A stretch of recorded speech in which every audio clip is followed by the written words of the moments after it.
Hi there. Welcome back to Haunting Vales. Today, we're going to talk about one of the most terrifying and most real hauntings ever recorded in American history. A story so disturbing, it became the inspiration for the blockbuster horror film, The Conjuring. But the truth? It's far darker and far more disturbing than anything Hollywood could ever imagine. This is the Perron Family Haunting, the true story behind The Conjuring. 1971. So sit tight, turn down the lights, and listen closely, because some spirits never rest. Chapter 1. The House on Round Top Road. It was a cold January morning in 1971 when Roger and Carolyn Perron, along with their 5 daughters, Andrea, Nancy, Christine, Cindy, and April, pulled into the long, narrow driveway of their new home in Harrisville, Rhode Island. The farmhouse, known locally as the Old Arnold Estate, stood in quiet defiance of time, its colonial frame dating back to the 1700s. Surrounded by 200 acres of thick woods and overgrown fields, the home looked every bit the American dream. But dreams have a way of becoming nightmares, especially when the past refuses to stay buried. From the moment they stepped inside, the Perron family sensed something was off. It wasn't just the chill in the air or the way the floorboards creaked. It was the way the house seemed to watch them back. Even before the first box was unpacked, the youngest daughter, April, claimed to see a boy watching her from the parlor doorway. No one else saw him. The adults brushed it off as imagination, but that would not be the last time someone in the house claimed to see something no one else could. Within days, odd occurrences began. Doors opened on their own. Clocks stopped at 3:07 a.m. The family dog refused to enter certain rooms, growling at empty corners. At night, whispers floated through the halls, just beneath the level of comprehension, as if the walls themselves were speaking. Carolyn, eager to turn the house into a home, tried to rationalize every noise and shadow. But there were things she couldn't explain, like the smell of rotting flesh that would linger in the air for no reason, or the sound of a broom sweeping across the floor when no one was there. One afternoon, while cleaning, Carolyn found an old wooden box tucked behind a loose brick in the basement. Inside were small, hand-carved dolls, some missing heads, others wrapped in what looked like old human hair. She threw it away immediately, but that night, she awoke to the sound of a woman sobbing in the hallway. When she checked, no one was there, but the sound continued just outside the door until sunrise. The children, too, began experiencing things. Andrea, the eldest, wrote in her journal that she would wake up to find her dresser drawers pulled open and her clothes laid out on the floor. Cindy started sleepwalking, always stopping at the same corner of the house, the northeast bedroom, which locals would later say was the center of something dark. Nancy screamed one night when she awoke to find a woman hovering over her bed, her head bent unnaturally to one side, whispering words in a language she didn't recognize. But the most terrifying incidents always seemed to involve Carolyn. At first, they were small, bruises on her arms she couldn't explain, headaches that would strike only when she entered the basement. But then things escalated. She began feeling as though someone was pushing against her chest, holding her down when she tried to sleep. Her health deteriorated. She became pale, fatigued, and distant. Roger, her husband, initially blamed the stress of the move, but when he himself began hearing growls in the walls and seeing furniture move on its own, he knew something was truly wrong. The family tried to keep it quiet. They were a working-class couple. Roger was a truck driver, and Carolyn managed the home.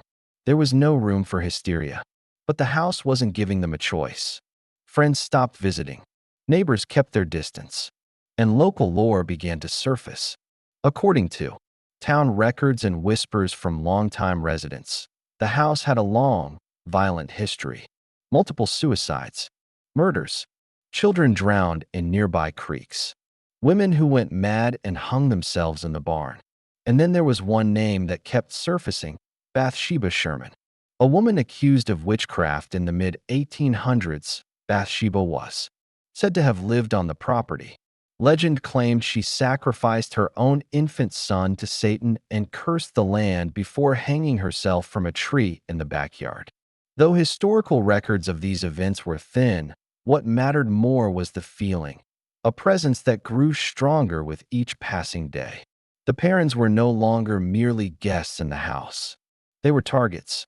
One evening, while alone, in the kitchen, Carolyn was thrown against the wall by an invisible force. The bruises on her neck suggested she had been strangled. She tried to call for help, but the phone line had gone dead. Andrea would later recall hearing her mother cry, but being unable to reach her. Every door between them had slammed shut and would not budge. The family decided to reach out for help, and that's when the name Ed and Lorraine Warren entered their lives. Renowned paranormal investigators, the Warrens were no strangers to the supernatural. They had handled cases across New England, but something about the Perron family's story unsettled even them. When Lorraine first stepped into the home, she said the energy hit her like a wave of sorrow and rage. She claimed the home was not just haunted, it was infected. What followed were months of investigations, seances, and failed attempts to drive the entity out. The Warrens identified several spirits in the house, but believed Bathsheba's was the most violent. During one seance, Carolyn was allegedly possessed, her body thrown into the air and slammed against the floor as if by unseen hands. Roger, horrified, told the Warrens to leave and never return. But the damage had been done. Though the parents eventually learned to coexist with the spirits, learning which rooms to avoid and when not to speak, they never truly had peace. They remained in the house for nearly a decade, not because they wanted to, but because they couldn't afford to leave. Over time, the activity lessened, but the memories remained. Andrea Perron would later write a trilogy of books detailing their experience, hoping to preserve the truth. She insisted that while Hollywood had exaggerated certain details in the Conjuring, the core of the story was terrifyingly real. The house on Round Top Road was not just haunted, it was a wound in the earth, a place where the veil between the living and the dead had been permanently torn. And for the Perron family, that wound would never fully heal. Chapter 2. The History Beneath the Floorboards. It was one thing to experience a haunting. It was another to live inside one. After the incident in the kitchen where Carolyn Perron was violently attacked by an unseen force, the tone of life inside the farmhouse shifted. There was no more denying the presence. Silence became heavier. Even daylight seemed to struggle to fill the house, as if the windows filtered light through some invisible grief. But as the family moved deeper into survival mode, trying to outlive the torment with quiet endurance, questions began to emerge, not just about what haunted them, but about why. What made this house a magnet for darkness? The answer, it seemed, was buried in the land itself, its soil steeped in stories that had never been put to rest. While the children were forbidden from entering the cellar, Andrea, ever curious, would sneak down when she could. The cellar wasn't just cold. It was wrong. The temperature dropped far below what should have been possible without refrigeration. Old tools hung on the walls, rusted saws, broken farming equipment, hand-forged nails driven into thick timber beams. One day, she found a trunk filled with letters and torn photographs, sepia-toned images of solemn children and women in stiff collars. No names, just eyes that followed. That night, she woke up to scratching inside the walls. Not mice. It was rhythmic, deliberate, almost like writing. Carolyn, shaken by her growing sense of obsession with the house, began researching its history. What she found only deepened her fear. The property, originally built in 1736, had been passed through 8 generations of a single family, the Arnolds. Many had died tragic deaths, some young, some violently. One woman, Prudence Arnold, was reportedly murdered in the barn. A servant boy drowned in a nearby creek. A child was found hanging from a tree. And then there was Bathsheba, born in 1812. Bathsheba Thayer married Judson Sherman and moved into the Arnold estate in her 20s. From the start, rumors clung to her like fog. Locals accused her of practicing witchcraft. There were whispers that she sacrificed her infant son in a satanic ritual, driving a needle through the base of his skull. While there was no court case, Bathsheba's name was permanently stained by gossip and fear. Over time, she became a recluse, her appearance twisted by disease and bitterness. When she finally died, some say by hanging herself in the barn, the town claimed she cursed the land with her final breath. Whether or not the curse was real didn't matter. Its effects were. Carolyn began dreaming of Bathsheba. In the visions, she would wake up paralyzed in her bed while a grotesque woman with rotted flesh and a broken neck hovered over her. She would hear her name whispered in corners. She would smell sulfur without warning. Her energy drained by the day, she began slipping into a depression that terrified even her children. One morning, Cindy found her mother staring at the window for hours, unmoving, her eyes wide and glassy. When Roger shook her, she simply said, "She doesn't want us here." As the house continued its campaign of terror, the Warrens made their return, despite Roger's previous demand for them to leave. Desperation had replaced denial.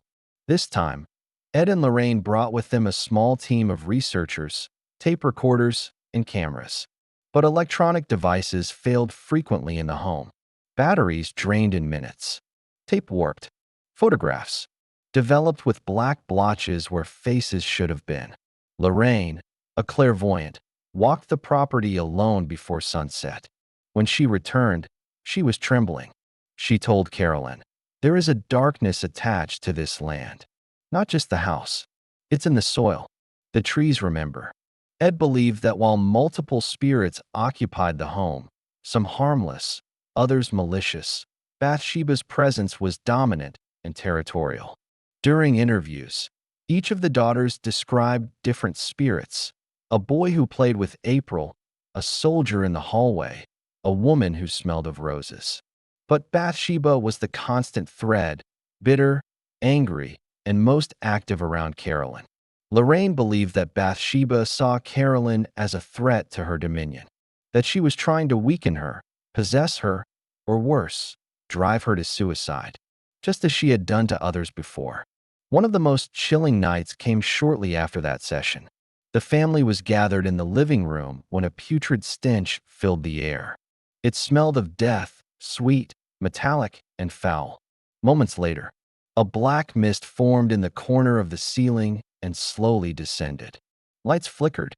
The dog barked furiously. And then Carolyn collapsed.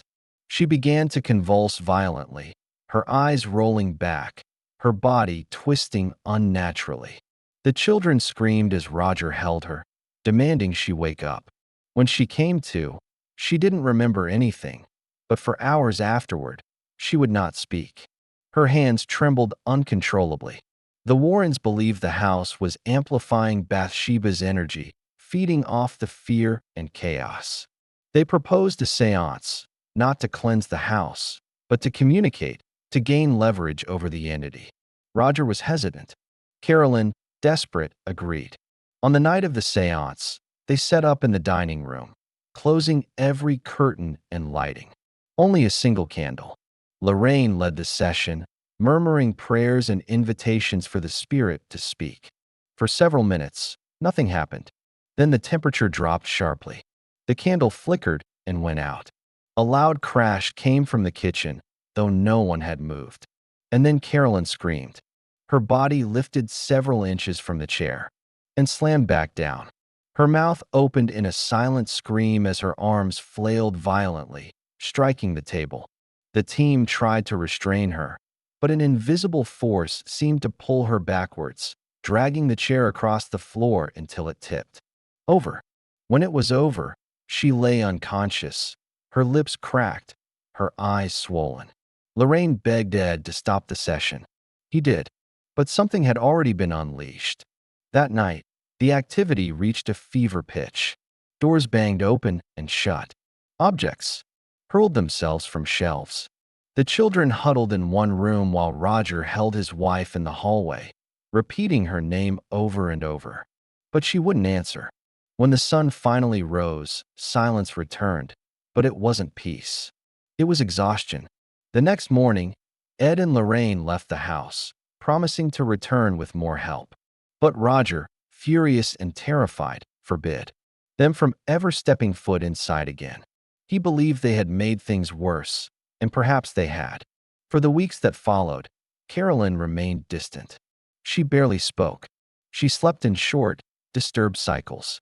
She claimed to hear chanting beneath the floorboards and footsteps pacing under the house. Roger boarded up the cellar, but the sounds didn't stop. The family began documenting each incident: dates, times, sensations. Andrea kept her journal close. In it, she wrote, "Something is attached to Mom. Not just the house. It wants her." April refused to sleep in her room anymore. She claimed the boy who used to talk to her had started crying every night, saying the woman was coming. One night, Christine ran into her parents' room screaming that she'd seen Bathsheba in the mirror. When Carolyn checked, there was nothing, but the glass was cold to the touch, and etched into the corner was a strange symbol that hadn't been there before. They painted over it. It came back. Eventually, the parents resigned themselves to coexisting with the spirits, not because they accepted it, but because they had no other choice. Financially, they were trapped. Selling the house wasn't an option. Few buyers would want it, and no one in Harrisville dared set foot near the estate. And so they lived under the eyes of the past. They adjusted their lives around the haunting. No one went into the cellar alone. Certain rooms were avoided. After dark, mirrors were covered. The children never slept alone. And Carolyn, slowly recovering from the seance, became more spiritual, praying nightly, carrying crosses, and burning sage. But the house always pushed back. Nothing kept it quiet for long. Andrea, who would later become the family's chronicler, understood that the haunting wasn't just a series of scary events. It was a psychological erosion. It stripped them down. It isolated them from the outside world. Friends stopped visiting. Neighbors offered only pity or fear. The family became an island of the strange, anchored by something unseen but always present. Even years later, after they had finally moved out, each member of the family admitted that a part of them never truly left the house. The spirits, whatever they were, had etched themselves into memory, into body, into bone. In that house, fear wasn't just felt, it was lived, and the floorboards still remember every footstep, every scream, every night that refused to end. Chapter 3: The Seance That Changed Everything. Time in the Perron house had started to bend. It no longer moved with the rhythm of morning and night, but with the mood of the spirits that surrounded them. There were days when silence felt almost peaceful, and nights when even the stars seemed to vanish behind the blackness that pressed against their windows. But ever since the seance, a certain shift had taken hold, one the family could not deny nor escape. The spirits were no longer content with shadows. They wanted control. They wanted submission. And perhaps most disturbingly, they wanted Carolyn. Her decline had been subtle at first. Bruises that came and went, long stretches of quiet where she seemed lost in thought, wandering the halls like someone following a sound no one else could hear. But after the seance, it became apparent. Something inside her had changed. The Carolyn Perron her family knew was slipping away, and whatever remained in her place was deeply connected to the house and to Bathsheba. She began to speak of the woman as though she were alive, describing her features in unsettling detail: the split skin, the rotting stench that clung to her, the way her eyes sunk too far into her skull but still saw everything. Carolyn would murmur to herself in rooms she thought were empty, often in tones of warning, sometimes in strange words that sounded older than English. The family tried to keep life going as normally as possible. The children still went to school. Roger still worked. But at night, the house reclaimed them. One night, Andrea awoke to the sound of her mother humming an old hymn in the dark. When she entered the kitchen, she found Carolyn standing barefoot in her nightgown, her eyes closed, her arms outstretched toward the cellar door. It was locked, but the knob turned on its own, back and forth, as if something on the other side was responding. Carolyn didn't remember any of it the next morning. When Andrea mentioned it, she simply stared at her daughter and asked, "Was I praying?" Andrea didn't answer, because the sound hadn't been prayer. It had been something deeper, more ancient, something that made Andrea's stomach turn even as she tried to forget it. That week, Nancy had a terrifying encounter in the northeast bedroom. She had refused to sleep there for months, but on a dare from a friend, she entered just after sunset with a flashlight and a notebook. She wanted to prove that nothing would happen. 15 minutes later, the family heard a scream that rattled the walls. Roger sprinted to the room and found her curled up in the corner, eyes wide with terror, unable to speak. It took her over an hour to finally say what she saw. A woman hanging from the ceiling by her ankles, spinning slowly, her head twisted unnaturally, her mouth opening and closing as if gasping for breath. But there had been no rope, no body, just a presence so overwhelming it made the air thick and poisonous. From that point forward, Nancy refused to be in that room even during daylight. Carolyn's behavior grew more erratic. She began waking up with scratch marks down her legs and across her back, deep ones, like claws had dragged through her skin. The family tried changing her sleeping arrangements, keeping her close to the others, but the scratches continued, sometimes in symbols, sometimes in perfect straight lines. One morning, she woke up with a massive bruise shaped like a handprint around her ankle. The grip had been so strong it tore the skin beneath. Roger called the doctor, who recommended psychiatric help. But Roger knew this wasn't mental. This was physical. Something invisible had laid hands on his wife. Roger reached out to a Catholic priest, hoping for a blessing or guidance. The priest visited the house, but refused to spend the night. He sprinkled holy water, said prayers, and left without looking back. The next day, every crucifix in the house had been turned upside down. No one had touched them. Not even the children would dare. Carolyn began avoiding mirrors entirely, saying her reflection blinked even when she didn't. She would sit in the parlor for hours, staring at nothing, murmuring Bathsheba's name under her breath. At times she would erupt in fits of rage, breaking dishes, throwing books, screaming at shadows. But moments later, she would return to calm as if nothing had happened, as though some other part of her had taken control and then receded.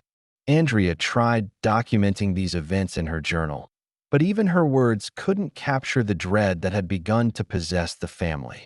At school, the girls were becoming isolated. Teachers noticed changes. They were quieter, more anxious. One even reported that Cindy had drawn a picture of a woman on fire, surrounded by what looked like symbols carved in blood. When asked about it, Cindy claimed the woman was the mother of the house. That same week, April stopped speaking entirely.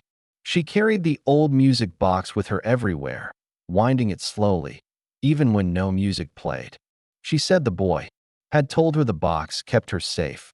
When asked what boy, she replied, "The one that lives between the walls."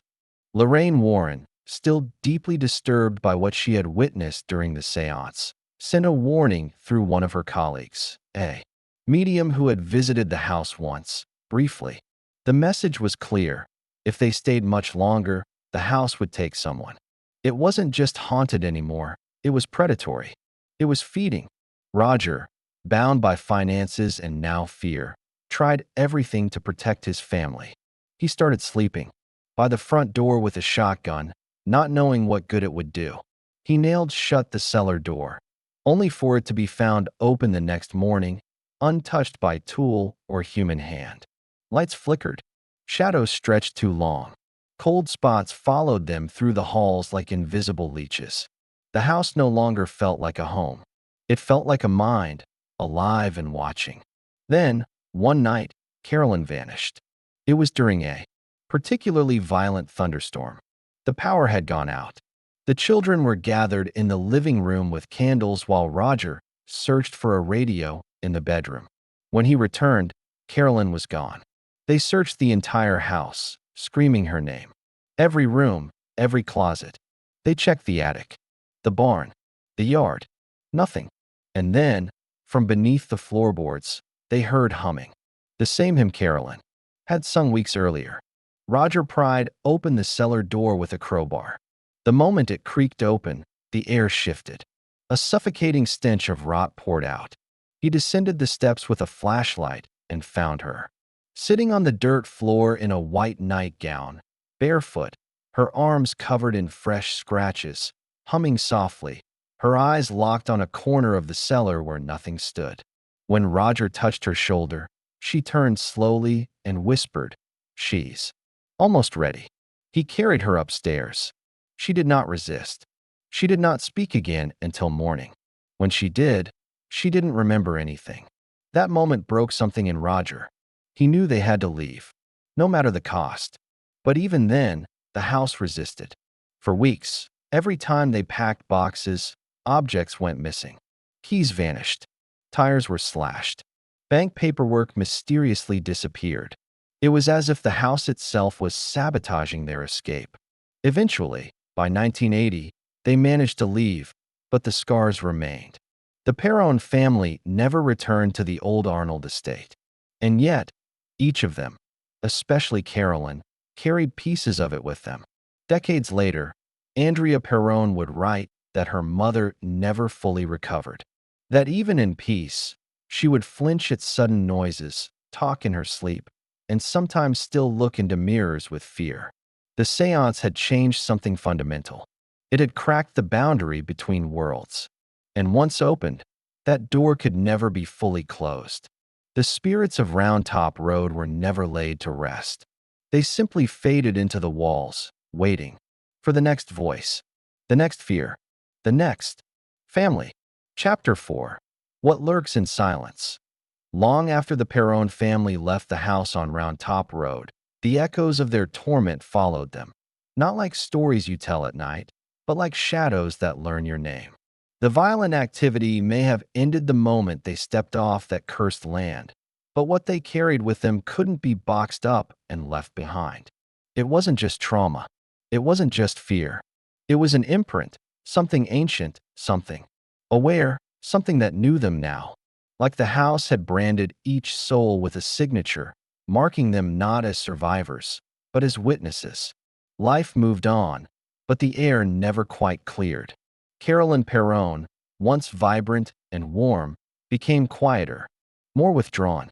Even in a new home, a new town, with no visible spirits and no banging doors, she would jolt awake in the night drenched in sweat, clutching across to her chest, her breath coming in short bursts. Sometimes, she didn't know if she was still asleep or still trapped beneath the old Arnold estate. She never went near basements again. She wouldn't even store canned food below ground. She began avoiding lullabies and never again said the name Bathsheba aloud. Her silence became a personal exorcism. Not the kind that involves Latin or holy water, but the kind where forgetting becomes survival. Roger tried to rationalize what they'd endured. He wanted to be the man who fixed things. The pipe, the car, the fear, but no wrench could tighten the loose ends of what had happened in that house. Deep down, he never forgave himself. Not for staying. Not for doubting his wife. Not for allowing his children to sleep in rooms where things watched them from the dark. And what parent could, truly? The sense of failure wasn't loud. It was quiet and slow-burning, the kind of regret that sits with you at night when the world outside is too still. The daughters each responded in their own way, fragmented by the same nightmare, but touched differently. Andrea, the eldest, bore it like a chronic ache. Not visible, but never gone. She became the family's memory. Keeper, writing down every night she remembered, every face she saw peeking through her mirror, every whisper that came from nowhere. Years later, she would turn those writings into the House of Darkness, House of Light trilogy, a raw, deeply personal account that refused to romanticize the haunting. She never called it storytelling. She called it survival mapping. Her books weren't about thrills. They were about learning to live after something has looked through you. Nancy and Christine wanted distance. For years, they refused to talk publicly about the haunting. They kept their silence like a wall, shielding their families, their children, even their own minds from the memories that once ruled their lives. Cindy, who used to sleepwalk to corners of the house where spirits whispered her name, continued to experience vivid nightmares into adulthood. She didn't turn to religion, but something deeper. She became spiritual in a quiet, private way. She often said there were rules in the world that no one taught in school. She never elaborated. She didn't have to. April, the youngest, never really forgot the spirit boy who once visited her at night. Some believe she developed a kind of sensitivity, a second sight, perhaps. She never confirmed it. But those closest to her claimed she could always sense something wrong in a room before anyone else noticed. She never said how. She just knew. And then there was the house. The house itself, the old Arnold estate, continued to stand. It exchanged owners over the years. Some claimed peaceful living. Others reported unease. A few even left without giving a reason. Footsteps in empty rooms. Voices when no one was around. Cold spots in the middle of summer. Yet none of them reported what the parents had. Perhaps the house had grown quiet.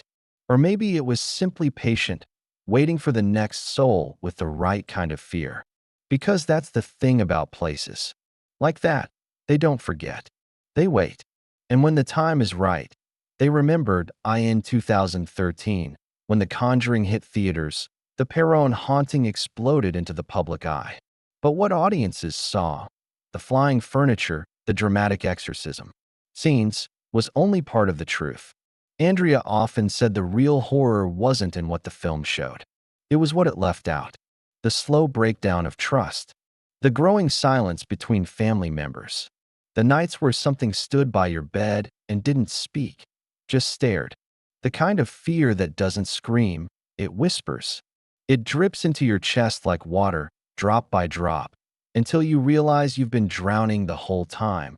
Bathsheba Sherman. Her name, fictionalized in films, turned into legend. But her real history was murkier. She lived in the 1800s, on or near the land the Perrons later occupied. Her child died under mysterious circumstances.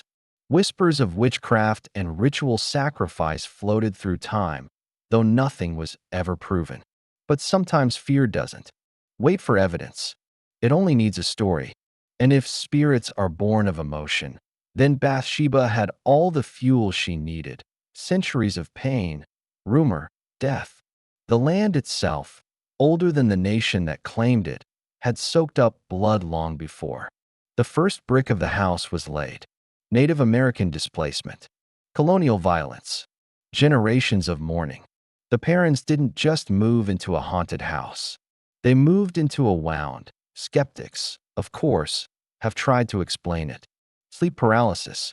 Group psychology. Mass hysteria. But what about the bruises? The scratches? The furniture moving when no one touched it?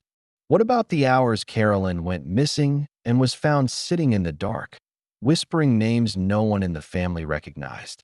Not everything fits into tidy categories, and not everything has to be believed to be real. Sometimes it just is. Today, the house still stands. It's been resold, opened to the public, studied by modern paranormal investigators with all the latest equipment. Some visitors report nothing. Others report everything. Footsteps when they're alone. Unseen hands brushing against their shoulders. Voices whispering names they've never told anyone. And worst of all, the dreams. People leave that house with dreams that feel too real. They wake up in the night hearing things, feeling things, and sometimes they wake up with something they didn't have before, something that may have followed them home. And that's the warning Andrea always emphasized. The haunting doesn't end when you walk out the door. If that house chooses you, it stays with you. It becomes part of your story. And once it's in you, it doesn't easily let go. The Perron family haunting isn't just a ghost story. It's a mirror held up to the things we pretend aren't real, the fears we lock away, the rooms we don't enter, the feelings we don't name. It's not about jump scares or Hollywood demons. It's about what happens when you come face to face with something ancient, something wounded, something that wants you to feel what it once felt. And once you've felt it, truly felt it, you don't forget that SO the next time you're in your house and the air feels colder than it should, or you hear something that doesn't belong, or you see movement in a room you know is empty. Ask yourself, what part of this place remembers? What came before you? Because sometimes homes don't need people to stay alive. They just need memories. And if this story made you think twice before turning off the lights tonight, subscribe to this channel for more terrifying true stories just like this one. We dig deep into the real-life hauntings that inspired the horror you thought was just fiction. And trust me, this is only the beginning. Click subscribe, turn on notifications, and join us as we uncover the stories the darkness tried to bury, because the past isn't dead.